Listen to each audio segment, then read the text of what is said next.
मैं और मेरा, जब तक ये भाव हमारे साथ रहेंगे, हमारे जीवन में पूर्णता नहीं आएगी, आ ही नहीं सकती। क्योंकि जहाँ सिर्फ मैं बसा है, वहाँ किसी और चीज के लिए जगह हो ही नहीं सकती। चाहे जितना भी धन कमा लो, ज्ञान अर्जन कर लो, जितनी भी साधना कर लो, पूर्णता नहीं आएगी। पूर्णता केवल एक ही चीज से आती है, केवल एक ही भाव से। प्राचीन समय की बात है, एक आचार्य हुए, बहुत ज्ञानी, सारे शास्त्र पढ़ डाले, सब जान लिया, पर पूर्णता नहीं थी। लगता था अभी भी कुछ बचा है, कुछ शेष है जिसे जाना नहीं। जो नहीं है तो शांति नहीं है, एक अधूरापन है। छोड़ दिया उन्होंने सब, सोचा अब ध्यान करूंगा। बहुत हो गया ज्ञान, ज्ञान से तो प्यास ही नहीं बुझी। सब पढ़ डाला पर जीवन का असली उद्देश्य आखिर क्या है, ये नहीं जान पाया।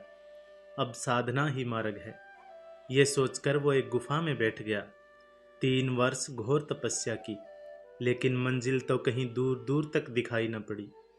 एक दिन निराश होकर वो गुफा से बाहर निकला, ये सोचकर कि लौट जाऊंगा वापस। तभी उसने देखा कि उसकी गुफा के बाहर एक वृक्ष था, जिस पर एक चिड़िया घोंसला बना रही थी। एक एक तिनका चुगती और पेड़ के तने पर जाकर रखती। तिनके फिर से बिखर जाते, पर वो हार नहीं मानती। बार बार यही हो रहा था, पर उसने हार नहीं मानी। उसका साहस जरा भी कम ना हुआ। उस आचार्य ने सोचा, क्या मैं इस चिड़िया से भी कमजोर हूँ? क्या इस नन्हे से जीव से भी कमजोर है मेरा साहस, मेरी आशा, मेरी आस्था? फिर से चला गया वो गुफा के भीतर और लीन हो गया साधना में। कहते हैं 3 वर्ष और बीत गए, पर जीवन का उद्देश्य क्या है वो फिर भी नहीं जान पाया।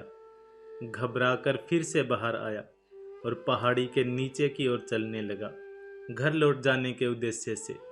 जब थक गया तो एक वृक्ष के नीचे आराम करने लगा। सामने क्या देखता है, एक मकड़ी जाला बुन रही है। गिर गिर जाती, फिर बुनती। जाल का धागा संभल नहीं रहा था, पर वो हार नहीं मानी, लगातार प्रयास करती रही। आचार्य ने सोचा, जब मकड़ी नहीं हारी तो मैं क्यों हारूं? शायद ईश्वर मुझे इशारा देता है, फिर से प्रयास करने को कहता है। तभी तो मुझे कभी चिड़िया दिखती है तो कभी मकड़ी। कहते हैं वो फिर से चला गया गुफा के भीतर। कई वर्ष और गुजर गए। उसने अपना पूरा प्रयास लगा दिया, पर हाथ कुछ नहीं लगा। परेशान होकर वो फिर बाहर निकला और सोचा कि अब किसी के जाल में नहीं फंसूंगा।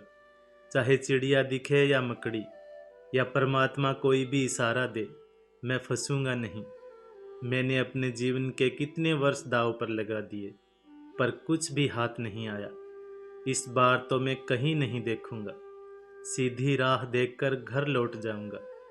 ये सोचकर वो पहाड़ी के नीचे की ओर चल पड़ा। कोई आवाज आए, कोई फड़फड़ाहट हो तो वो आंखें बंद कर लेता। आगे बढ़ ही रहा था कि राह के बीचों बीच एक कुत्ता नजर आया, जिसकी पीठ सड़ चुकी थी, उसमें कीड़े पड़ चुके थे। उस जीव को देखते ही उस आचार्य के मन में करुणा जाग उठी। लाख जतन करने के बाद भी वो वहां से जा न सका। वहीं बैठ गया और उस जीव के घाव से कीड़े अलग करके घाव को साफ करने लगा। वो आसपास लगी जड़ी बूटियों को तोड़ लाया और उसका रस उस घाव पर लगाया। वो सब भूल गया, अपना ज्ञान, परमात्मा के लिए ध्यान, सारा संसार सब भूल गया। उन पलों में उसे वो मिल गया जो ना तो इतने वर्षों के परिश्रम से, ज्ञान से मिला था, ना ही ध्यान से मिला था। उस पशु के घाव धोते वक्त उसका सारा अहंकार उसी में तिरोहित हो गया। अब उसके अहंकार की जगह ले ली सेवा भाव ने, परोपकार ने। यही तो वो भाव थे जो नहीं थे उसके जीवन में। इतनी पूर्णता उसने कभी महसूस नहीं की थी जितनी इन क्षणों में की। आप कितने भी ज्ञानी हो, ध्यानी हो, धनी हो, कितने भी शक्तिशाली हो, आपके जीवन में पूर्णता तब तक नहीं आ सकती जब तक आपके जीवन में परोपकार का भाव ना हो। हमारे जीवन का असली उद्देश्य यही तो है, जीवन बहुत ही मज़ेदार है। ये तब और अधिक मज़ेदार बन जाता है जब आप इसे दूसरों के लिए जीते हैं। दोस्तों, जिंदगी को जीना सीखना है तो प्रकृति से सीखो। दुनिया में कोई भी चीज़ अपने लिए नहीं बनी है। जैसे दरिया खुद अपना पानी नहीं पीता, सूरज अपने लिए उजाला नहीं करता, फूल अपनी खुशबू अपने लिए नहीं बिखेरते। जानते हैं क्यों? क्योंकि दूसरों के लिए जीना ही असली जिंदगी है। फिर मिलेंगे दोस्तों अगली कहानी के साथ। तब तक के लिए अपना ख्याल रखना और हमेशा मुस्कुराते रहना।